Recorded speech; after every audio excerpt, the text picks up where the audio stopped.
Major funding for great museums is provided by the Eureka Foundation, dedicated to the educational power of television and new media. Exercise your curiosity. Explore America's great museums. Next on Great Museums. Knowledge is the engine that makes a museum work. We are people who curate works of art, explain the works of art, place them in a context of time and place. There's no magic, but a lot of hard work and dedication. An Acquiring Mind. Philippe de Montebello and the Metropolitan Museum of Art.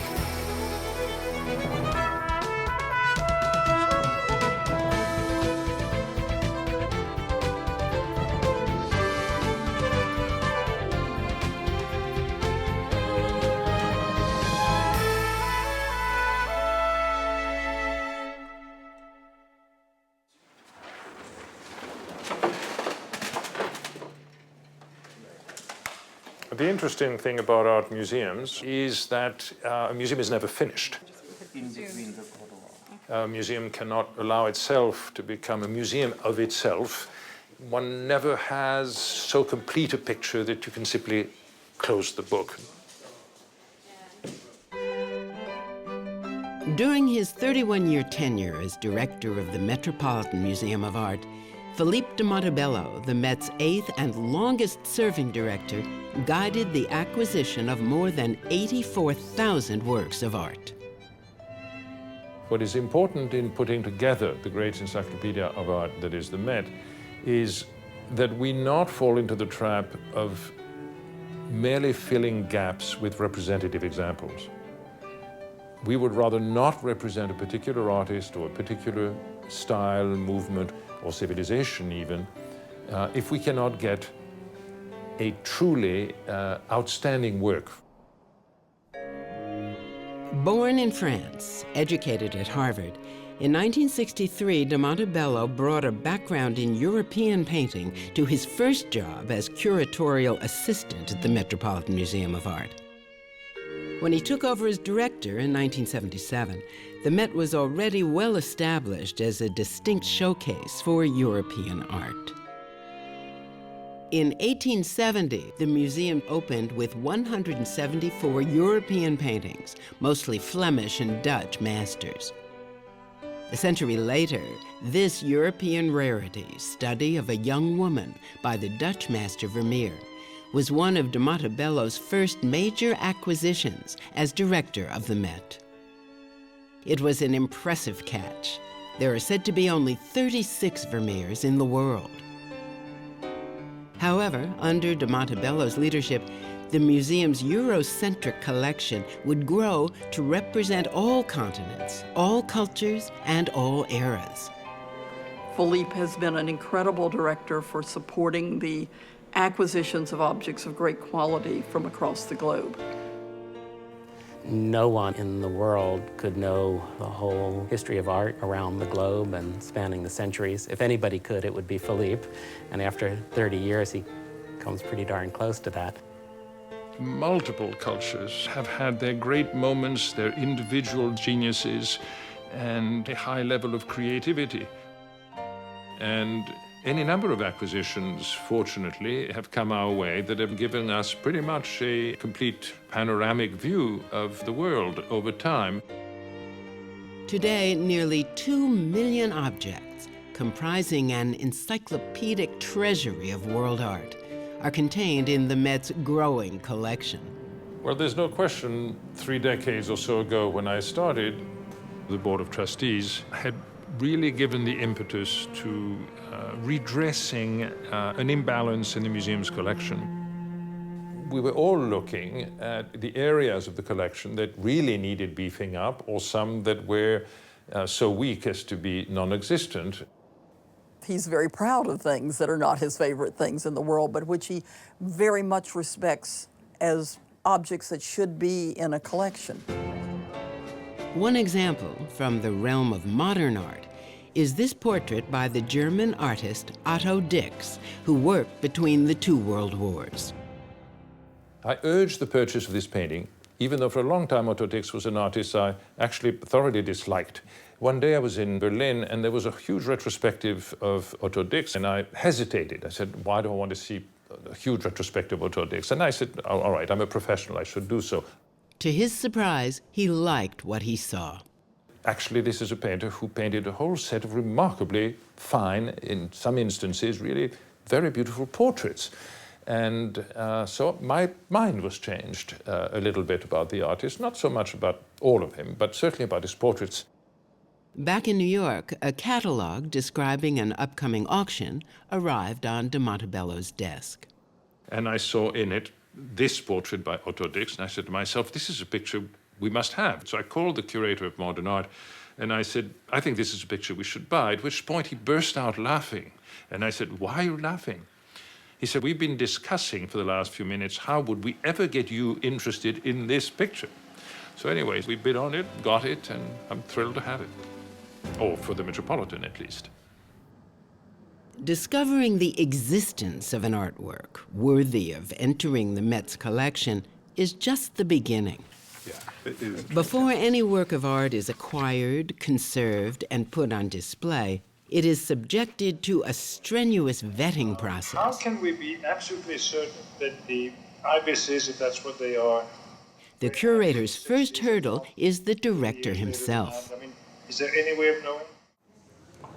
Prior to the start of the acquisition process is that you'll take an object to the director to see whether he'll have any interest in it, whether you can get a dialogue going. And I've been in to see Philippe on several occasions, and he said, don't bring me another faded tapestry, or you're not bringing me another faded tapestry. You know, he makes a joke of it. This Flemish tapestry, the triumph of fame, was woven out of wool and silk over 500 years ago. As a curator and specialist in European tapestry, Thomas Campbell presented it to de Montebello in 1998. In this case, the piece was just so ravishing, he just said straight away, yep, we have to have it. That was not the case with this electrifying Congo power figure from the 19th century. It is something that makes you gasp when you see it because it just is so awe-inspiring. But when curator Alyssa Lagama showed photographs of the figure to de Montebello, the director was not impressed. And getting the director to be interested in this as an acquisition, it was necessary to have the work physically here in the building. You couldn't really discuss it in the abstract. You really had to transport it all the way here. Over 400 metal elements are driven into its body. Each one documents a vow sealed or a treaty signed. It is so interesting from every angle. You really have to see it in the round. There's an incline to the back. He's leaning slightly forward. He's magnetic. There was really a consensus that this was something quite extraordinary and that it belonged in the collection. Today, the Congo power figure fronts the Met's African collection. Indisputably one of the great masterpieces of African art. It has had a transformational impact on the African collections. There are acquisitions sometimes where the object of our desire doesn't seem to be quite as compelling or as lyrically beautiful as others. Some of those objects can be tough, but they all have tremendous character, as this one does, a kind of a demon figure dating back to the 3rd millennium BC, that's 5,000 years ago, from Mesopotamia, and a very strong presence. It also is of enormous rarity. We saw this coming up at auction, and we just pounced on this one. Not quite 7 inches tall, this ancient power figure with his horned head, bird of prey cape, muscular limbs, and confident stride was created just as the first cities in world history were emerging, in the cradle of civilization, today's southern Iraq. There are a lot of things that everybody would just think, well, a museum would acquire these, this is great art, but there are whole areas that explore fields that the Met didn't acquire 50 years ago. This is not a validation of my ability to recognize something. It is the validation of the ability and the living ability of great objects to continue across the millennia, to express, to convince, and to touch us.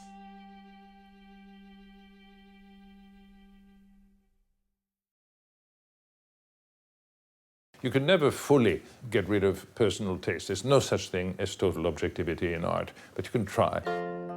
Director de Montebello was never a fan of painted Buddhist banners or thangkas from Tibet. But then he saw this one.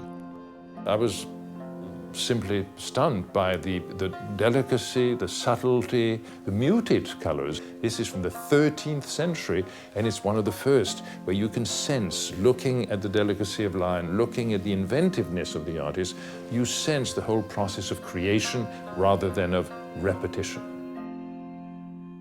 It's a wonderful work of art. In the case of illustrated manuscripts, the Met owns two of the most perfect medieval manuscripts known to exist. Whenever a manuscript is proposed to us, my feeling is if it is not at least as good as those two, we have no reason to buy it. However, these leaves from a Spanish manuscript from 1180 portraying images from the Book of Revelation passed the test. This struck me as a work of huge importance and manifest beauty. It was added to the collection in 1991. Philippe always wants quality. He has never been narrow in his focus. He's never insisted upon his personal taste. I don't know that Philippe's heart goes pit-a-pat when he sees photographs that I see and get excited about. And yet, if you look at the incredible changes that have happened in our field here at the Met during Philippe's tenure, it's remarkable. When he came, there was a single photography curator within a print department. Now we're an independent curatorial department with a staff of 13. And the acquisition, which everyone worked the longest and the hardest on over 2 decades, was the collection formed by the Gillman Paper Company.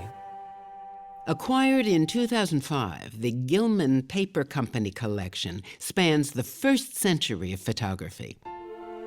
One image in particular, woman seen from the back, inspires speculation in the viewer. The picture itself is a particularly mysterious one, I think. It's by a little-known French gentleman amateur named Aguado. We don't know who the woman is. We don't see her face. There's something very sexy about it. Her hair is coiffed in a very elegant way. Her dress is slightly off her shoulder. You see the pearls around her neck. We want to turn the picture around and look at the other side as though we'll see her face. In fact, there is a picture that shows her in profile. And I'd say that the mystery is better than the reality. Woman seen from the back was virtually unknown. Then she appeared on the cover of the catalog for a special exhibition of works from the Gillman collection. Now, Aguado's enigmatic and elegant photograph is widely celebrated. We are very aware that the way we present history changes history also, that we're writing history to a certain extent in the decisions that we make as curators and as director. We're very careful about putting the Met's seal of approval on works. They were really peacocks in the 18th century. Using the Met's authority to grant the designation masterpiece can be tricky when it comes to works in the Costume Institute. After all, what could be more fleeting than fashion? Fads may come and go, but the experts know how to identify influential pieces. This knockout gown from the 1960s was designed by Madame Gray, a Parisian couturier who was actually trained as a sculptor. De Montebello compared it to the shaft of an elegant Greek column. This drape, it's draped along the front here in panels and secured along the waistband, and this over shoulder is very, very much like Roman statuary or Greek statuary of the period. And I think it must have made the woman look really gorgeous and feel really beautiful in it, because she had this kind of long, sinuous body and this drapery kind of floating after her. And this has been in storage for some time. And in preparation for exhibition, I'm going to be steaming or humidifying it. And so I'm trying to ease out all the creases that you can see. I would call this a masterpiece. It's based on classical proportions. It's very simple in silhouette. It's very clean, but it also has a very stylish look to it.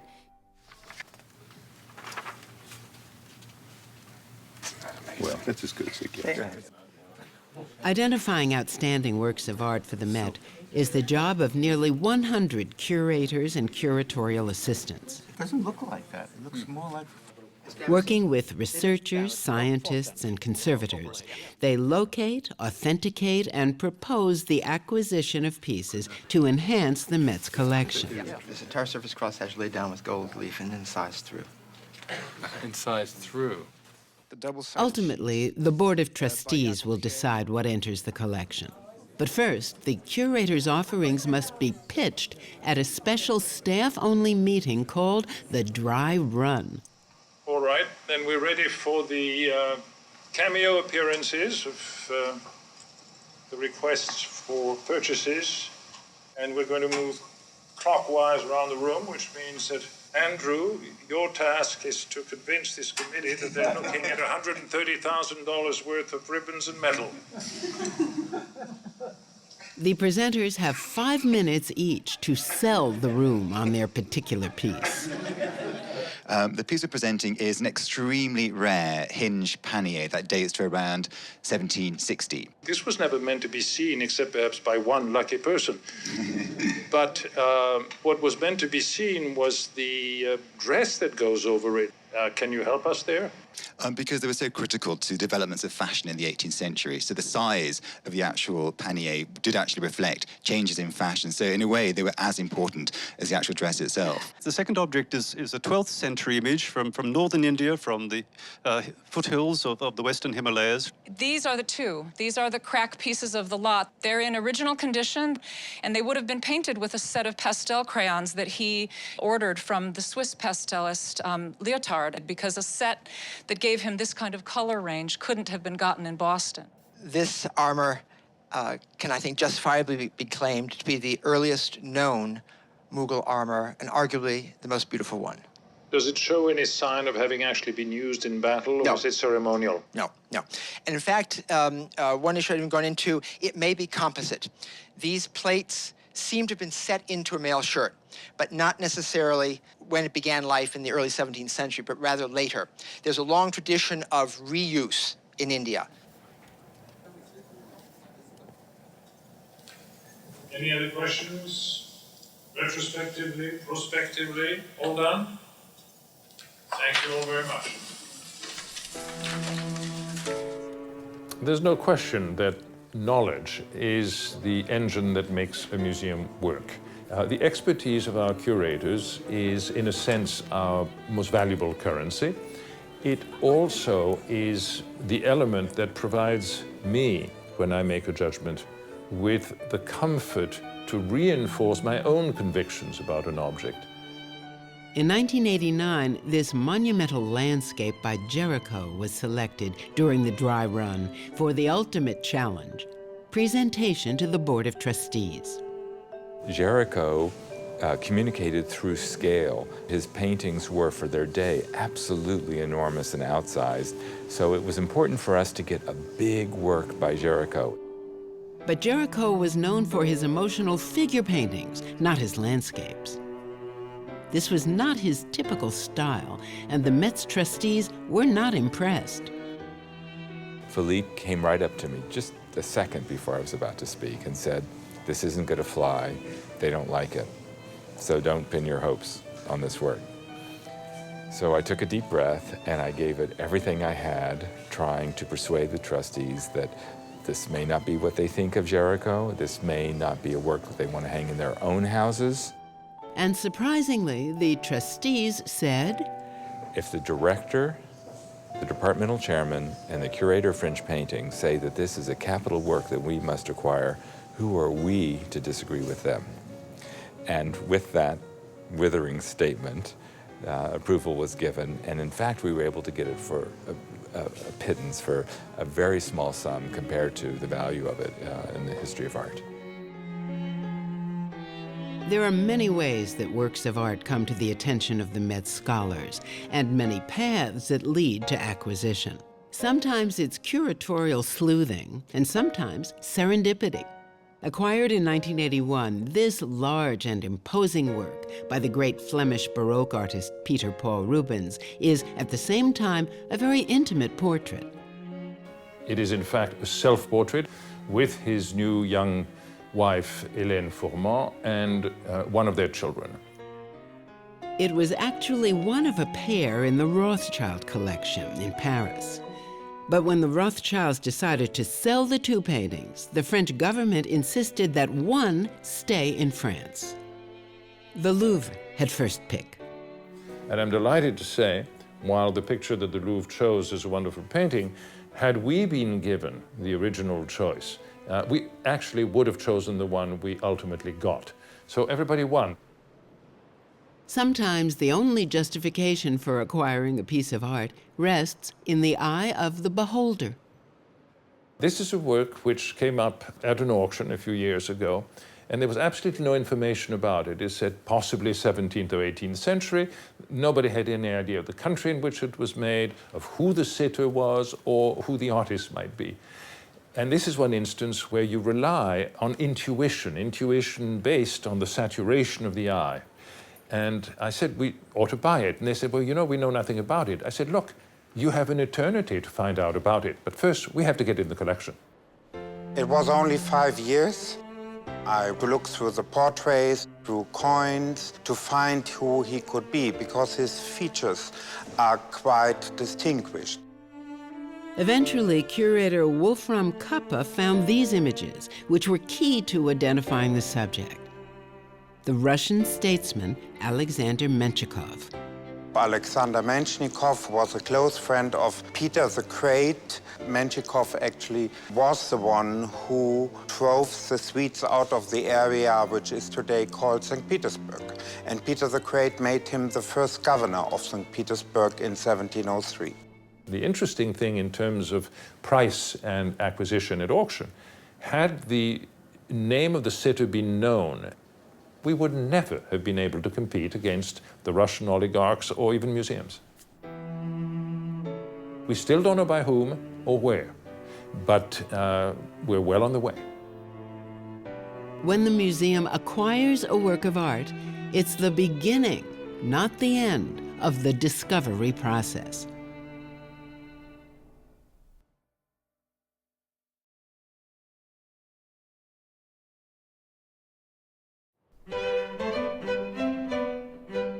Philippe de Montebello liked to say that 100% of what the public wants to see is on display at the Metropolitan Museum of Art at any given time. But that doesn't mean that all 2 million pieces of art are always on view in the galleries. Storage is an important consideration. Some of the most fragile works in the museum's collections are the textiles. Moving them is a ballet that combines delicacy with precision, as they're brought from storage in the museum's Antonio Ratti Textile Center to the conservators who will prepare them for display. We can mount the panel.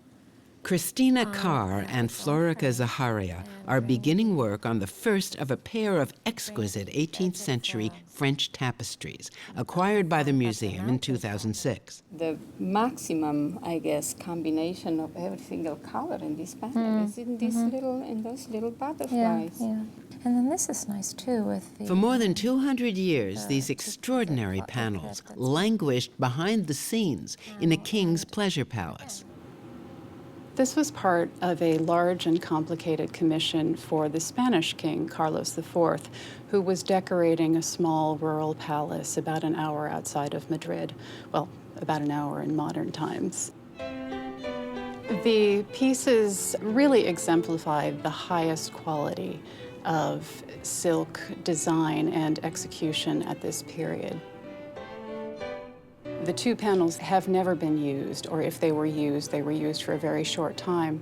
So the unusual and very rare characteristic of these panels is that they are almost completely unfaded. They're in practically pristine condition. Not all works of art arrive at the museum in pristine condition. Age and handling and improper care before the museum acquired them may leave them less than perfectly preserved. As director, Philippe de Montebello completely revamped the museum's conservation philosophy. There are many reasons why it was important to completely modernize and to build new facilities for conservation, or as one used to call it, restoration of works of art. Our fundamental purpose in being a repository for the great works of art and the heritage of mankind is to preserve it for this and future generations. World-class art demands world-class care. Each work of art really is a unique and individual creation, certainly if it's a masterpiece, that goes without saying. And so every object, when it's acquired by the museum, whether it comes in by purchase, by gift, is examined by conservation. Approximately 100 employees work in 8 specialized conservation departments, using both modern and ancient techniques. These highly trained experts have exacting knowledge of the physical properties of the artworks they study and conserve. They're all organic materials, bronze, stone. All of these materials deteriorate over time, and it is absolutely crucial that the finest techniques in the hands of the finest scientists and conservators be used to preserve these works for posterity. Believe it or not, this sculptural masterpiece is made of metal. It is a lame fabric, and that means it's a fabric made out of metallic yarns, metallic threads, and it must have appeared just like liquid gold on the body. It's a signature piece from French designer Paul Poiret, dating from about 1923. Paul Poiret was famous for his ability to drape fabrics on the body, freeing women from their corsets. Unfortunately, I think you can see the lining is in really poor condition. It was really shattered. This is an example of hair silk. So once we've made these braids, we then dye it to match whatever we're working on. And then we would take one of the filaments, which is actually 2 thin threads, and stitch with this very fine filament. This is the Sherman Fairchild Center for Paper Conservation, and we are probably the best and one of the largest paper conservation laboratories worldwide. Preserving and restoring precious works on paper is a painstaking job. Okay, this is a double-sided drawing. This two-sided piece by Francesco Salviati, acquired in 2001, was actually a working drawing called a cartoon. It's the same size as the fresco that resulted from it. Placed against a wet plaster wall, the artist outlined the drawing with a sharp tool, which caused creasing and tearing and staining. I think it is both one of the most important drawings bought during Philippe's long tenure as director, and at the same time, not being a restorer, I think I could fairly say one of the most challenging in terms of its condition. George and I agree upon how much conservation should be done on a work of art. We never want anything to look new. We want the signs of age to be present. We want to remove things that have nothing to do with the artist's work on the object. We had to balance the fact that it would never be in perfect condition with the importance and beauty and character of the drawing. This is the condition of the drawing when it was, in fact, at the auction house. And you could see all the repairs. There's the long one where the drawing was actually had broken across the center, lots of patches, the yellow staining, the repairs on the side. And what was interesting in this case, the condition was the result of people trying to save it and preserve it. It wasn't because of adverse climate conditions. Conservation of works on paper is a very slow process, and it's often best not to keep very close track of the time. This drawing by... This drawing is a 16th century study by Bernard van Orley for a tapestry in a series that was later lost in a fire. This is a very early example of the use of watercolor, and it's quite beautiful, and the watercolor itself is beautifully preserved. The colors are very bright. This drawing came up in 1995 at Sotheby's, and it was one of a pair of elaborate, complicated drawings for tapestries showing the princes of Nassau with their wives. George and I and Philippe went to Sotheby's together, and I was telling Philippe that I really wasn't certain about the dark brown ink. This one had a big stain on it, as I remember. This photograph from the auction catalog shows the drawing in its damaged condition, spotted with mold and large brown ink stains. But as it turned out, there was a means of reducing the ink because the paper had a gelatin sizing on it, and this created a barrier. So that luck was in our favor. Shockingly, one technique that's sometimes used to remove stains from paper is total immersion in water, even New York City tap water. This, of course, I emphasize, is not done with the vast majority of drawings because they are not all as stable. There's no room for error. You have to be extremely careful. This print has been tested and the colors are stable, but as I rotate the pen, you could see the water has already begun to turn yellow, and that's because the acidic components in the paper are beginning to dissolve. And this treatment will be repeated several times until all the yellowing has come out. Fragile as glass is almost an understatement when describing pieces that are restored in the Met's Stained Glass Conservation Studio, the only such facility in any museum in the United States. The Metropolitan Museum of Art has the second largest stained glass collection in the world. Conservators here are repairing a piece of American stained glass from the 1860s from St. Anne's Church in Brooklyn in preparation for installation in the Met's American wing. It has been damaged through deterioration of the glass on the surface. A separate piece of glass will be placed behind the original to sort of recreate the darker tones and bring the form of the face back together for the viewer without actually intruding on the original. So it's a totally reversible process which in no way affects the original work.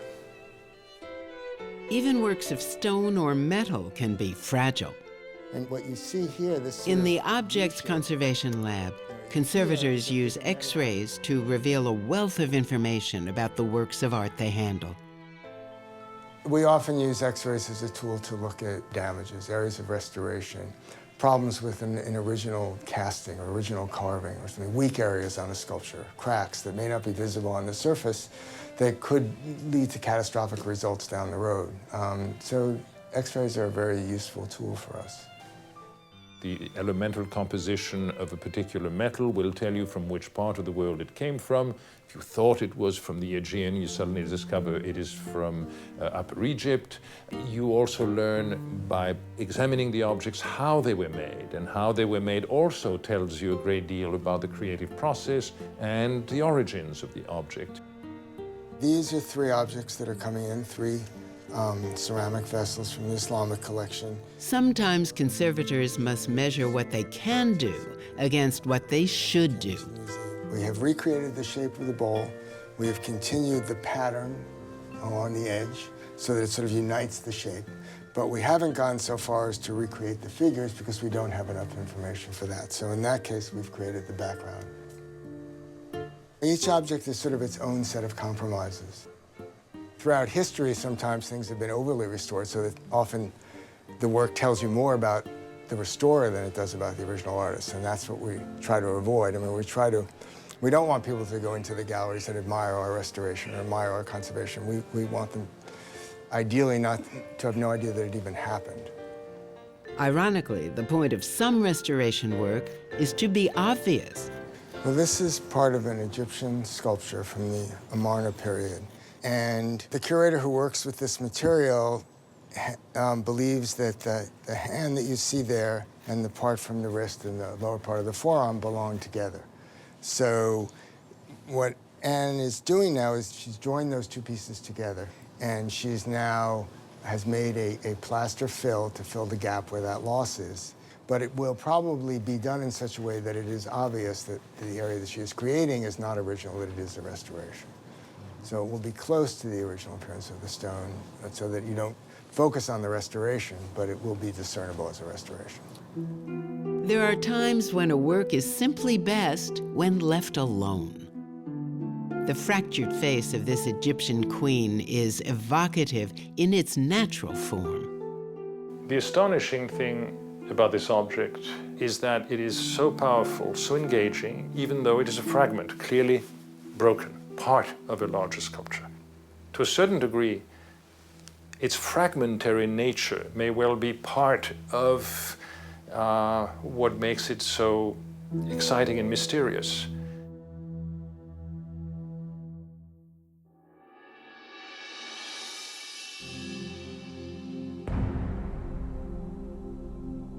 Director Philippe de Montebello and curator Ian Wardropper thought Perseus was a problem.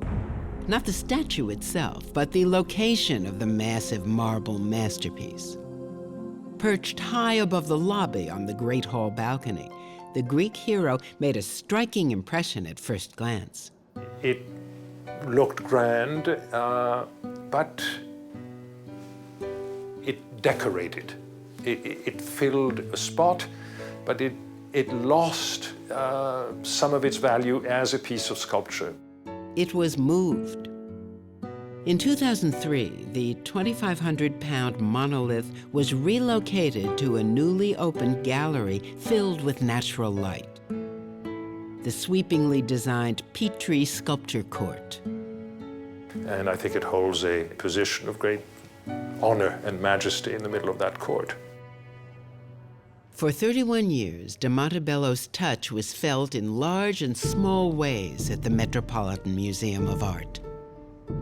A grand example is the majestic Temple of Dender, the only Egyptian temple in the Western Hemisphere.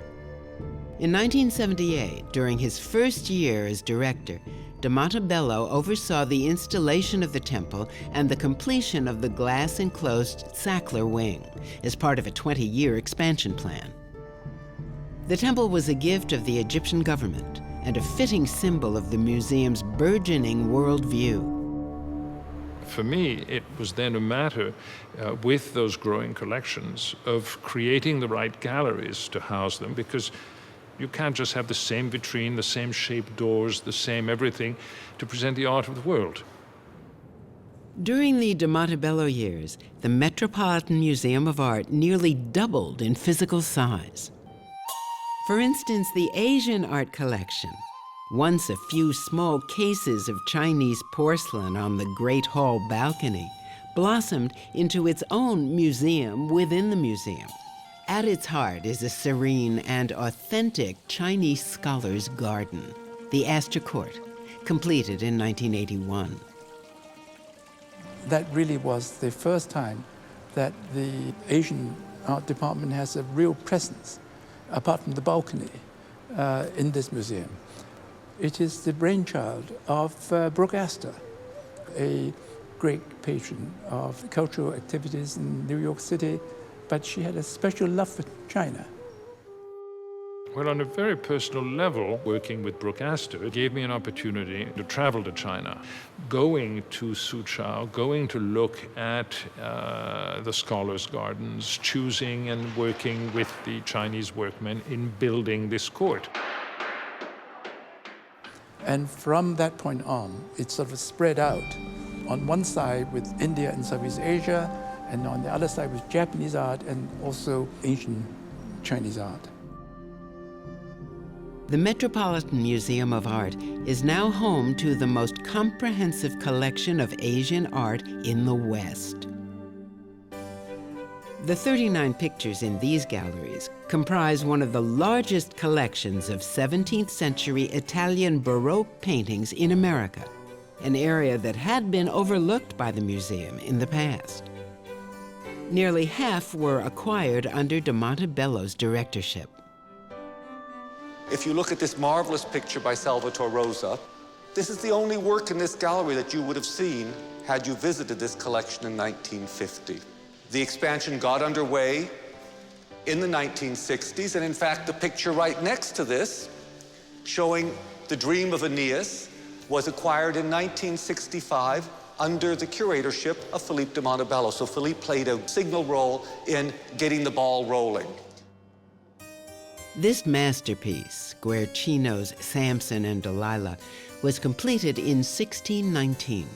It's the epitome of 17th century Italian Baroque painting by a young artist working at full throttle.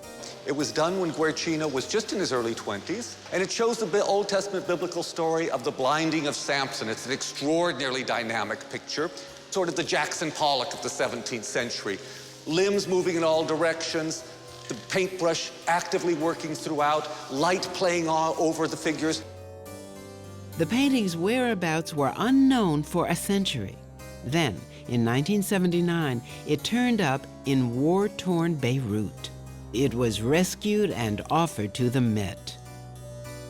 A huge, majestic, immensely powerful picture, and it is one of the greatest paintings that we acquired thanks to the generosity of Charles and Jane Reitzman really in the last few decades. Building a collection of great art costs a great deal of money. Over the years, de Montebello's relationships with the museum's donors resulted in a soaring endowment fund that enabled the museum to reach for the occasional jewel for the already glittering crown. Like this tiny gem, Duccio's Madonna and Child, purchased in 2004 for $45 million. Or Van Gogh's Wheat Fields with Cypresses, purchased for the Met in 1993 by Walter and Lee Annenberg at a cost of $57 million. This is a picture that is really canonical in the life of Van Gogh. It has everything. And when Walter and Lee saw the picture and realized it was coming for sale, they simply had to have it, much to the good fortune of the Met and its visitors. I'm so happy to be back at Sunnylands. Walter and Lee Annenberg were involved in the Met for more than 40 years. Their personal collection contained 53 works by the greatest artists of the 19th and early 20th centuries. Walter Annenberg, and working very closely with his wife, Lee Annenberg, really, to a degree that I've seldom seen among many collectors, loved every single one of their works of art. When you look at Olapa and Gilles. In 1990, de Montebello visited the Annenbergs at their home in Rancho Mirage, California. That next year, Walter Annenberg announced his intention to bequeath the entire collection to the Metropolitan Museum of Art. It was the largest single gift of art to the museum in more than half a century. Walter had a great eye and a very severe eye for quality. How often did Cézanne paint that superb mountain sight? I think one could say he painted it so often that he took full possession of the mountain. Mm-hmm. And I tell you what fascinates me about the version that I have the good fortune to live with. At a glance, you can see who fathered Cubism. Cézanne. After we're gone, these pictures should get into the hands of the public. We doubt that we would ever consider selling under any circumstances. Walter Annenberg died in 2002. His wife, Lee, in 2009. Today, their masterpieces are at home at the Met in the most popular galleries. 2007, The year before de Montebello announced his departure was a frenzy of activity for the Met. The museum celebrated the opening of new Greek and Roman galleries, expanded to encompass 57,000 square feet.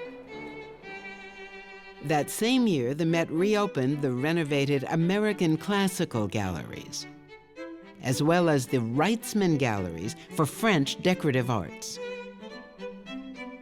and an expanded gallery for native North American art. The galleries for oceanic art were renovated, opening up the floor plans so that some of the more gargantuan pieces could be seen in the round. Witness one soaring overhead, a 2,400 square foot ceiling from a ceremonial house in New Guinea, made of nearly 300 individual paintings.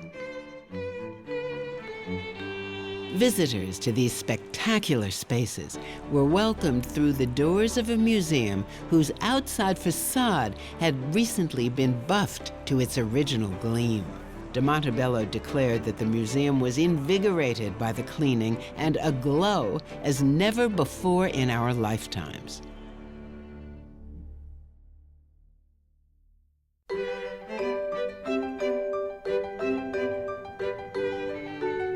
The varied aspects of collecting and conserving culminate in a museum's most evident endeavor, the exhibition. There's no question, those of us who run museums run them for the benefit of the public, all the public.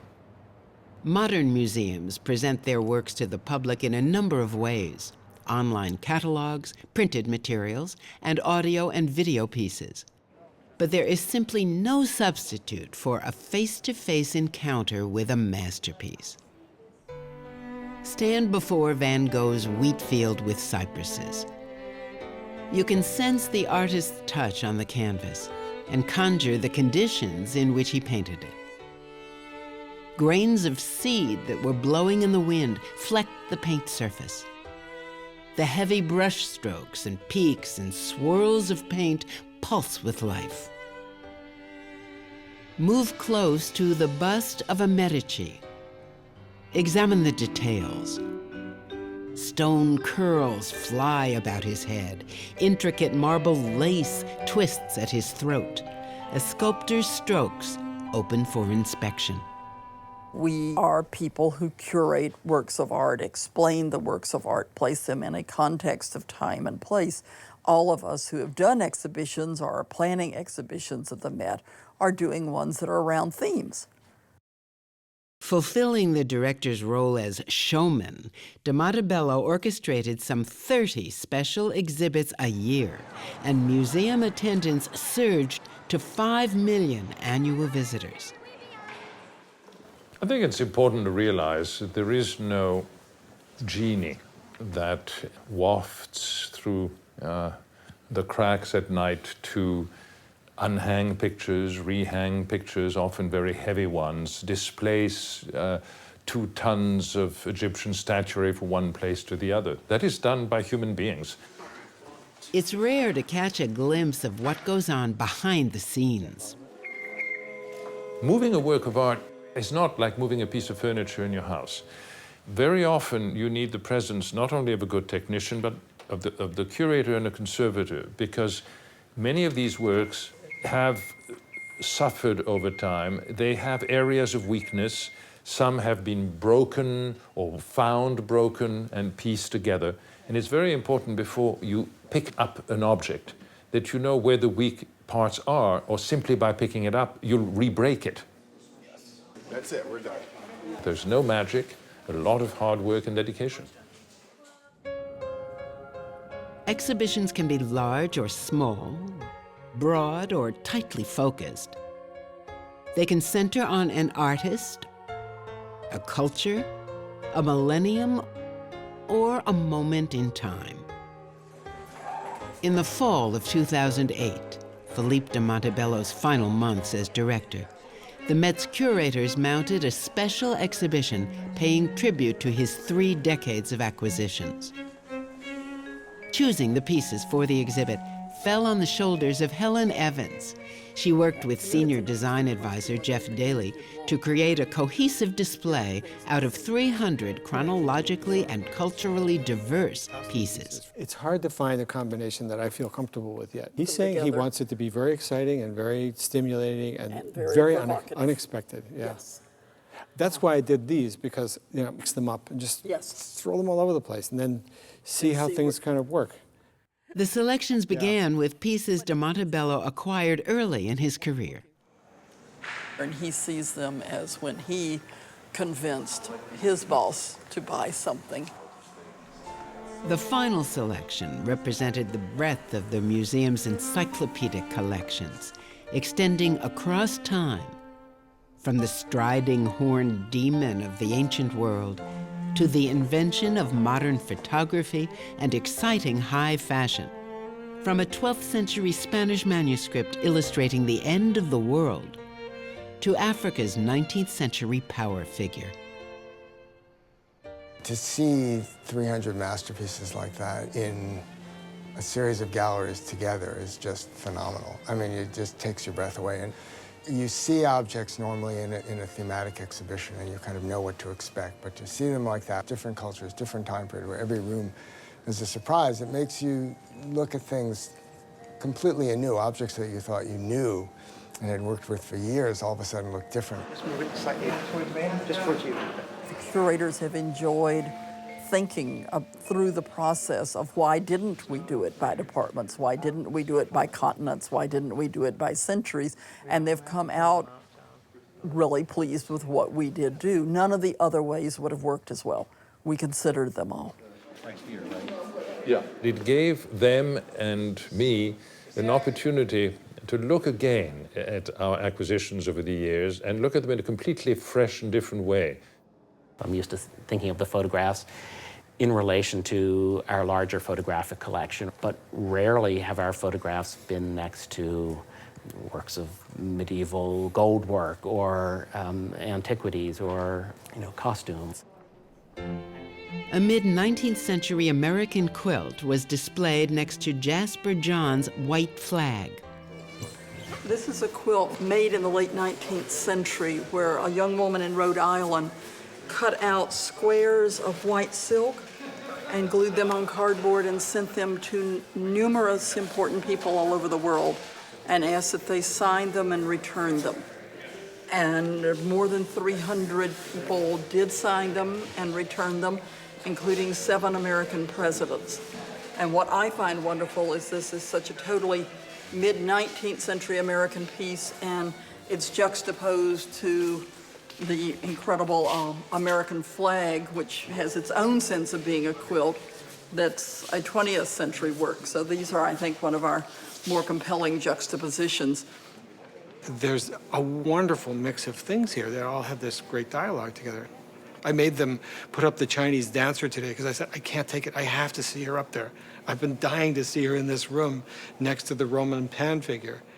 And they put it the wrong way. And I said, can you just turn it around like this? And they did. It's just bingo. She was just dancing with the Roman pan figure. That's exactly what I wanted to have happen. The imposing Congo power figure didn't dance. He dominated. Can we move a little toward that way on the platform? I like it. It's irritating. It's irritating because it looks... Well, no, everything in the exhibition is supposed to have something that throws things off a bit. The power of that figure is so strong that you have to pay attention to it. You can't just demand that it goes a certain way or that it appears a certain way, and that's what makes it so distinctive. It's, as soon as you turn it just a little bit, he's alive. And that's why a lot of these pieces are not sitting square on the pedestals and they're twisting and turning a little bit so they can all talk to each other and sort of fight with each other or dance with each other, whatever. They're all merged. They're all shown side by side. No connection whatever between them, with a single exception. They're all made by human beings seeking to make a beautiful object. That is a link in itself. So I think this opens a lot of eyes. It opens a lot of perspectives on the world of art. From a career that was launched in European classicism, Philippe de Montebello traveled through centuries and civilizations, returning with a world of masterpieces to display within the walls of the Metropolitan Museum of Art. This is not the work of only one man. What we're in a way looking for. This is the result of a perfect colloquy between a group of like-minded people whose only ambition and vocation in life is really to turn the Metropolitan from a great institution to an even greater institution. Cultural historians will look back at the 3 decades during which de Montebello guided the course of the Met and note, above all, his most tangible legacy, the building of an encyclopedic collection of art. The role that I played there is one of an arbiter of the multiple tastes of a great many different curators in different fields. It has been my immense privilege to be entrusted with running this wonderful institution.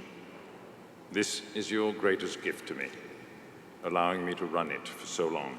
Thank you all very much.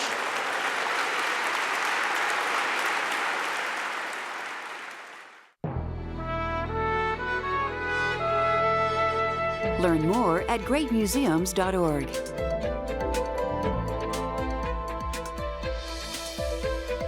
You can order this episode of Great Museums on DVD for $24.95 plus $5.95 shipping and handling.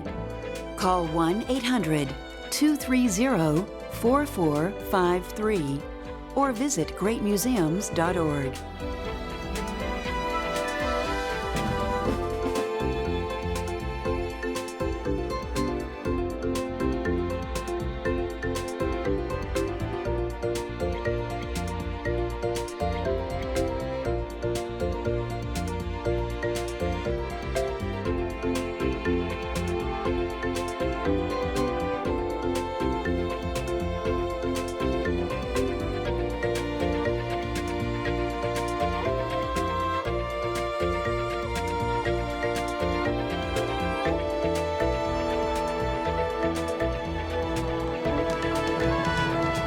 Major funding for Great Museums is provided by the Eureka Foundation, dedicated to the educational power of television and new media.